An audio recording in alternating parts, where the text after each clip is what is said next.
7 নম্বরে হলো স্বামীর উপর অসন্তুষ্ট মহিলা। অনেক সময় স্বামী স্ত্রীর মধ্যে ঝগড়া হয়ে থাকে, এটা স্বাভাবিক।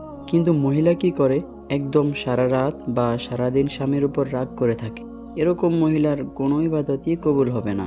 স্বামীর সাথে ঝগড়া হলে আবার কিছু সময় পর ঝগড়া মিটিয়ে নেবেন, তাহলেই হবে ইনশাআল্লাহ।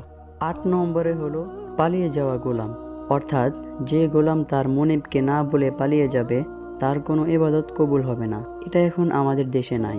9 নম্বরে হলো মদিনায় ফিতনা সৃষ্টিকারী ব্যক্তি।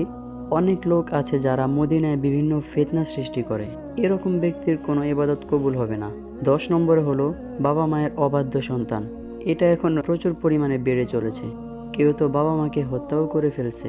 আর বেশিরভাগ মানুষই তার মা বাবার কথা শুনে না, অবাধ্যতা করে, তাদেরকে কষ্ট দেয়। মনে রাখবেন, বাবা মা দোয়া করলেও সাথে সাথে কবুল, এবং বদদোয়া করলেও সাথে সাথে কবুল হয়ে যায়। তাই খুব সাবধান। বাবা মাকে কষ্ট দিলে আল্লাহ তাআলাও কষ্ট পান।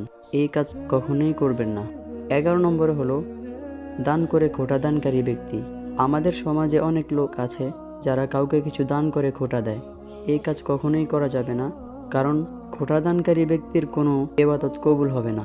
12 নম্বরে হলো ভাগ্যকে অস্বীকারী ব্যক্তি। এই বিষয়টাও ব্যাপক।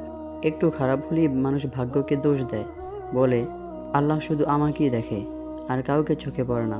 আল্লাহ শুধু আমাকেই রোগ বালাই দেয়, আমার কপালটাই খারাপ, নাউজুবিল্লাহ।